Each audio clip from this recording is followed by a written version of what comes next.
Hello everybody and welcome back to a brand new video. In today's video we're going to be talking about 5 things that we can learn from Aston Villa versus Fulham in the Premier League Summer Series. Let's get into it. Number 1 is that Ezri Konsa at right back can work. So in the game, this is in the first half, when Villa had the ball, Luca Dean would push up to kind of about the halfway line.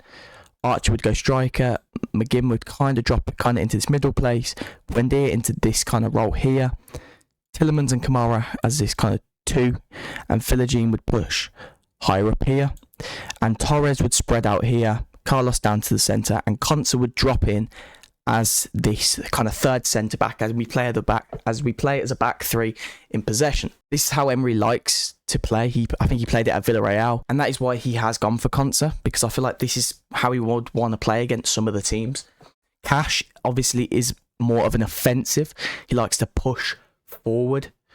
Same with Luca Dean. But Konsa, he's not an attacking fullback. That's not how Emery likes his right back. He likes him to tuck in as that back 3, because then Konsa kind of becomes a third centre back. So with Konsa, he's not really playing right back. He's playing as a third centre back. This will help Villa a lot, because I've seen Villa linked to a couple of right backs. Whereas, do we need a right back? If Villa want to go and get another attacker, I think a right back is a role that we actually don't need to improve on. We have Cash, who's a right back. We have Konsa, who can play right back, and we've got Callum Chambers, who is actually very, very versatile, can play centre back, can play right back, and can play in that midfield. So I think Konsa playing in that right back role can really help save Villa money. Point number 2 is that Philogene Badace is gonna stick around. Hopefully, Emery seems to like him. He's given him his chance, and he scored, and he actually helps Emery in the attack, obviously, but he also helps him defensively. So when Fulham had the ball, and they had it actually quite a lot in the game, but kind of Luca Dean pushes out into kind of this left wing back role, Torres as that left centre back, Carlos goes into this central centre back, Konsa drops in as the right centre back, and Philogene kind of drops in at this right wing back, and we kind of created this 5-2-3 formation when Fulham had the ball and we were dropping back. Philogene, he likes to work back. I think that's what Emery wants from him, because players like Bailey and even maybe Diaby and Traore, they don't want to track back. They like to just sit on the halfway line. I remember watching Villa a couple of years ago. Cash would be exposed so much because Bertrand Traore would not track back. But in Philogene, if he tracks back, let's say they have a left winger here and they're trying to take on Konsa, and Philogene drops back to create this kind of 5-back system, it just really helps us out defensively. And he also contributed in the attacking role.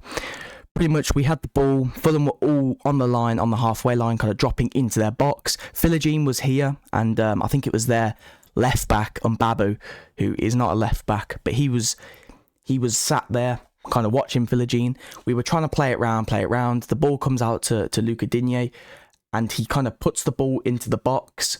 Philogene, if you actually watch his goal, he gives Mbabu like a dummy and kind of goes past him, gets himself into like the penalty area, and then fires through Leno's legs. He's becoming better offensively, and he's also contributing defensively. So this is why I think Emery will keep him around.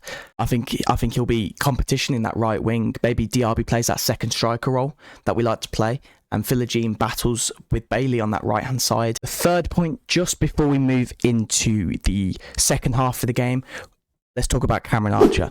So Cameron Archer, he didn't really have much to do in the first half. We weren't really providing him with the through balls. We provided him with a through ball maybe once or twice, and in one of them times he gets through, he uses his strength to get past the defender and hold him off, and just before he's about to slot it in the bottom corner for a goal, he gets taken out, and we win a penalty. And I thought, is Archer going to take this, or is Tillemans going to take it, or Wendy, or someone like that? Archer takes it and he puts it right in the corner. It's just a brilliant save by Leno. He does get a second chance like 20 seconds later, and yes, he does scuff it, but all strikers scuff it.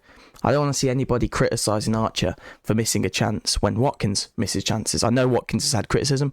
Haaland misses chances. Lewandowski misses chances. Benzema misses chances. They all miss chances, even the best. So Archer, Emery's impressed with him. He's impressed with how he's making the runs, and he's definitely going to be our second striker this season, our backup to Watkins. So yeah, Archer, he looked good, just unfortunate about the penalty miss. Point number 4 is Yuri Tielemans might be Aston Villa's best business this summer. I know we got in Pau Torres, and I didn't really notice him last night, which is incredible for a centre-back, because that means he's doing his job, he's not putting a foot wrong. Brilliant. That's what he was brought in to do, comfortable on the ball. Diaby as well, we got Diaby in, who I'll talk about in a minute. But Tielemans, he looked so calm, composed, and has great technical ability, great passing range that he showed in this game. I know it's pre-season, and all of this can be taken with a pinch of salt because it is pre-season. Tielemans was the only player in this game to play the full 90 minutes, and he didn't look out of place at all. And now this gives Emery headaches, selection headaches, because Luiz, he got the assist for Diaby's goal. He can't be dropped. Do you play Luiz as a 6, but then you take away his qualities? Do you play them both as 8, but then you take away that defensive structure of Kamara? But Tielemans, he did not put a foot wrong. So one of them 3 is going to be on the bench every game for Villa. And to bring them on is going to be exciting for us.